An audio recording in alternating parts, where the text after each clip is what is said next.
There was a time I honestly believed Rusty would be better off without me.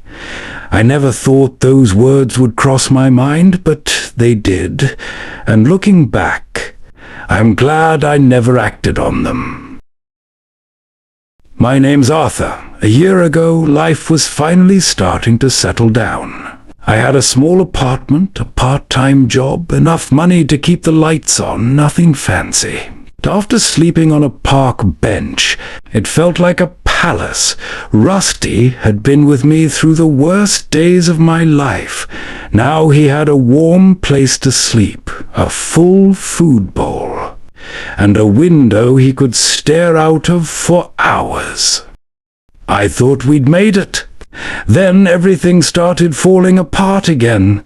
The apartment raised the rent. My hours at work were cut. The bills kept coming. One evening I opened my wallet. $23. That was everything. I looked over at Rusty sleeping on the couch. He looked peaceful. I wasn't. The next morning, Linda knocked on my door. "You look awful." "I've looked better," she laughed. "You eating?" "I'll survive." She wasn't fooled.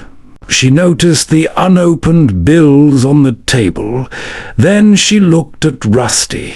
"You'll figure it out." "I don't know." She stayed quiet. Sometimes silence says more than advice. After she left, I found myself looking at Rusty.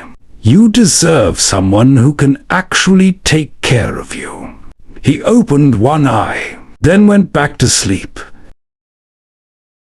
A few days later, I drove to the local animal shelter. Rusty sat quietly in his carrier. He didn't cry. He didn't scratch. He just looked at me. I parked, turned off the engine, and sat there. 5 minutes, 10 minutes, 15. I couldn't make myself get out. Finally, I picked up the carrier, walked to the front door. A volunteer smiled. "Can I help you?" I opened my mouth, but nothing came out instead. I looked down at Rusty. He slowly reached one paw through the carrier door and touched my hand. That was it. I couldn't do it. "I'm sorry," I whispered. "I can't."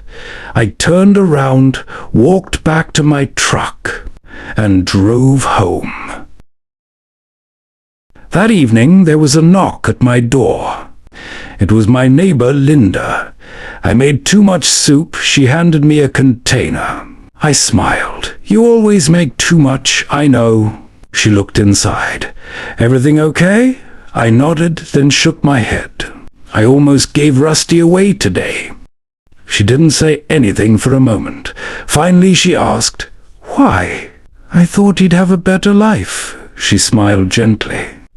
"Arthur, do you really think he'd rather have a bigger house? Or you?" I didn't answer, because I already knew. The next morning, Rusty scratched at the apartment door. I opened it. He ran outside for a few minutes. Normal cat stuff. About 20 minutes later, he came back, not alone. An elderly woman from the building next door was following him. "Is this your cat?" "Yeah," she smiled. "He visits me almost every morning," I laughed. "He does?" "He sits with me while I drink my coffee." She looked embarrassed. "I hope you don't mind." "Of course not." She reached into her purse. "I've been knitting." She handed me a small blanket. For him, I stared at it. "You made this? He keeps me company?" I thought I'd return the favor. Rusty rubbed against her leg. She smiled like she'd just seen an old friend. That afternoon I realized something. I thought I was taking care of Rusty, but somehow Rusty had been taking care of everyone around him. Me, Linda, the woman next door. Even the mailman stopped to pet him every afternoon. It wasn't just my cat anymore. He'd quietly become part of the neighborhood. That night, Rusty climbed into my lap. I scratched behind his ears, you know. I almost let you go. He started purring. I'm really glad I didn't. People think rescuing an animal happens once, the day you bring them home.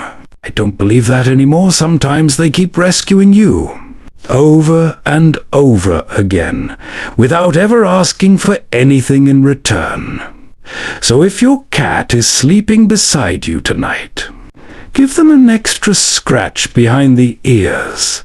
You might think they're lucky to have you, but if you're anything like me, you'll eventually realize you were the lucky one.